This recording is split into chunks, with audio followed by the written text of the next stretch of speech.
qu'on ne s'est pas un peu habitué, je pose la question à tous les deux, est-ce qu'on ne s'est pas un peu habitué en France à ces manifestations de l'extrémisme, à ces manifestations de l'intolérance, de l'antisémitisme, de cette stigmatisation parfois des musulmans, du racisme? Est-ce qu'on ne s'est pas un petit peu laissé endormir? Mais bien sûr que si, bien sûr que si. Évidemment, Audrey, vous avez raison.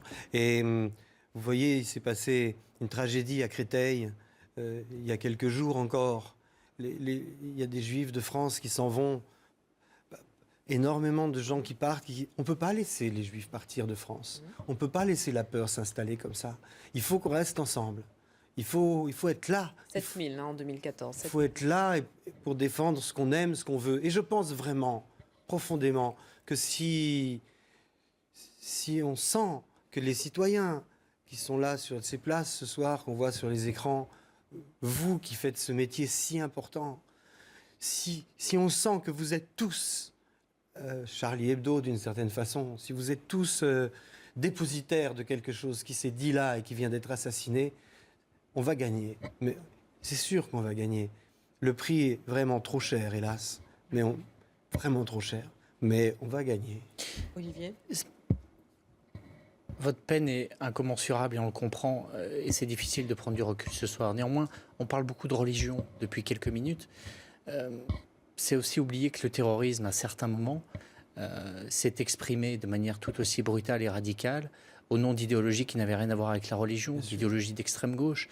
Et pour autant, les idéaux de gauche n'avaient rien à voir avec ceux qui assassinaient des patrons vrai, il y a eu parce qu'ils étaient représentants. Il y a eu des idéaux de gauche qui ont fait 40 millions de morts en Chine. Donc ça veut rien dire tout ça. C'est à un moment donné l'extrême gauche en France. D'en faire un symptôme alors non, que c'est juste mais une à un folie. moment donné, l'extrême gauche en France, cette extrême gauche terroriste, celle de la mouvance terroriste, Action Directe, Carlos, etc. On rejoint les mouvements arabes au tournant des années 70, vous le savez très bien. Donc il y a quelque chose qui s'est engouffré là et qu'on ne peut pas laisser prospérer sans une énorme solidarité et surtout sans exprimer haut et fort notre fraternité, pour les gens qui ont peur et qui aujourd'hui et qui se sentent insultés par tout ça, qui se sentent terrorisés, qui sont mortifiés, et pour la communauté musulmane, bien sûr. Mais on ne peut pas nier, il faut arrêter de nier que ça a prospéré ailleurs, depuis la fatwa de Salman Rushdie. Jusqu'à aujourd'hui, ça n'a fait que croître et embellir. Il faut pouvoir le dire aujourd'hui. Ça n'a pas une cause sociologique, c'est une cause idéologique et culturelle qui passe par... qui a pris le vecteur de la religion. Mais si on ne le dit pas, on ne s'en sortira pas. Si on n'a pas le courage de le dire, si on n'a pas le courage de dire que ça a réveillé des démons épouvantables chez nous, dans des démocraties qui ont fait tant d'efforts pour acquérir ces libertés, pour acquérir ce vivre ensemble, cette justice, d'une certaine façon. Si on ne montre pas qu'on est soudés et qu'on dit les vraies choses, on ne va pas laisser dire les choses aux extrémistes. Sinon, ça va mal se terminer. Je vous le garantis, ça va mal se terminer. Très mal. Il y a des élections... C'est déjà une journée terrible aujourd'hui. Je voudrais juste dire qu'il y a quelques mois, j'étais dans mon bureau avec Salman Rushdie pour bien qu'on mesure ce qui s'est passé ces dernières années. Qui a réagi. Qui a envoyé un message formidable. Et on discutait, on était très inquiets.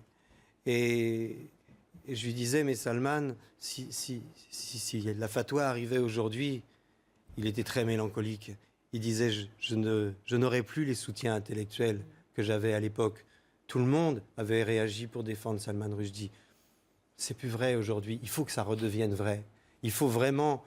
Il y avait de la droite, de la gauche, il y avait Bourdieu, il y avait tout le monde. Aujourd'hui, c'est plus du tout comme ça. Vous voyez, il y a eu un silence chez ces gens. Il y a un silence coupable, très coupable, qui s'est abattu sur toute une partie du monde intellectuel et journalistique sur ces affaires. Et Salman Rushdie avait très peur de ça. Il était très peur de cette évolution. Et voilà ce qui arrive ce soir. Voilà ce qui arrive. Il faut faire mentir Salman Rushdie. Il faut que, de nouveau, tous les gens... Parce que les gens dans la rue qui sont là, ils ont besoin de vous.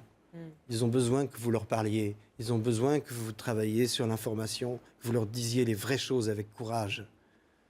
Sinon, c'est l'extrême droite qui va récupérer tout ça. Ça va être honteux, ça va être horrible. Bernard Maris faisait partie des victimes, économiste, polémiste, écrivain, romancier. La personne la plus douce que je connaisse, Bernard. Comme Cabu, c'est des gens, c'est des pattes humaines d'exception, c'est des gens qui sont de la bonté même. C'est horrible, tout ça.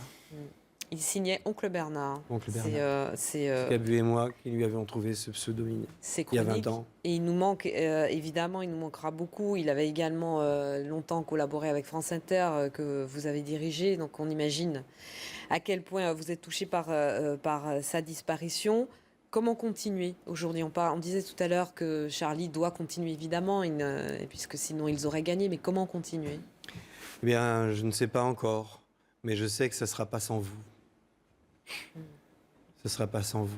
Est-ce que ça vous donne envie de reprendre en main le journal, au-delà de votre peine, ou avec votre peine peut-être? Je ne sais pas, encore ce soir, on va travailler à faire un numéro de Charlie, bien sûr. Après, je ne sais pas, j'ai pas je sais pas, il va falloir qu'on fasse quelque chose, qu'on construise quelque chose, qu'on bâtisse quelque chose, c'est sûr. Est-ce que vous êtes frappés tous les deux par la solidarité qui s'est exprimée, la solidarité internationale, notamment avec ces réactions très rapides de la plupart des chancelleries, de la présidence américaine, d'Angela Merkel, de David Cameron, qui s'est exprimé devant les députés Non, parce britanniques. qu'au-delà de Charlie Hebdo, au-delà de ces 12 personnes qui étaient notre famille et nos amis, c'est bien plus qu'on a essayé de tuer aujourd'hui.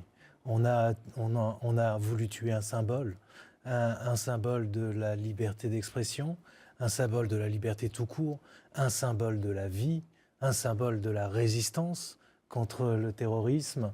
Que le monde réagisse parce qu'on éradique une rédaction entière en France, dans le pays de la liberté d'expression, heureusement que c'est le cas. Heureusement qu'au moins là c'est le cas, parce que comme Philippe Val l'a rappelé, ça ne l'a pas toujours été lorsque il y a eu une tentative d'incendie de Charlie Hebdo, lorsque Philippe a publié les caricatures de Mahomet, ou lorsqu'il y a encore un an, un groupe de rap français appelé à l'autodafé de Charlie Hebdo et que un film trouvait très intelligent de le mettre en bande-annonce.